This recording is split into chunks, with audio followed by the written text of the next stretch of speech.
আজ আমরা আপনাদের সামনে তুলে ধরব এমন একটি ঘটনা যা শুনলে আপনার গায়ে কাঁটা দিয়ে উঠবে। একজন নারী যার মৃত্যু হয়েছিল ২০০৩ সালে, কিন্তু তার মৃতদেহ পাওয়া গিয়েছিল ২০০৬ সালে।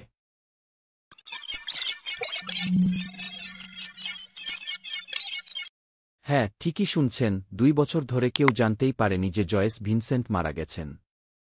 এই গল্প শুধুই একজন মানুষের মৃত্যু নয়, বরং একা হয়ে যাওয়ার, সমাজ থেকে বিচ্ছিন্ন হয়ে পড়ার করুণ প্রতিচ্ছবি।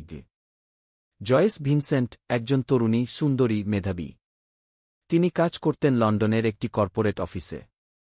গাইতে পারতেন অসাধারণ, এমনকি ১৯৮৮ সালে তিনি স্টিভি ওয়ান্ডারের সাথে একই অনুষ্ঠানে পারফর্ম করেছিলেন। তবে কিভাবে এমন একজন নারী এত নিঃসঙ্গ হয়ে পড়লেন যে তার মৃত্যু পর্যন্ত কেউ জানতে পারল না? ডিসেম্বর ২০০৩। উত্তর লন্ডনের একটি ফ্ল্যাটে হঠাৎ নিখোঁজ হয়ে যান জয়েস। ধারণা করা হয় অ্যাজমা অ্যাটাকে তার মৃত্যু হয়। তবে তার টেলিভিশন চলতে থাকে। রেন্ট অটোমেটিক ব্যাংক থেকে কেটে যেতে থাকে। চিঠিপত্র জমে থাকে দরজার পেছনে। কেউ কিছু টের পায় না। ফ্ল্যাটের পাশে বড় ডাস্টবিন ছিল, তাই দুর্গন্ধের জন্য কেউ ভাবেনি ভেতরে এমন কিছু হতে পারে। চলছিল জীবন, চলছিল টেলিভিশন, আর জয়েস নিথর হয়ে পড়েছিলেন নিজের ঘরে।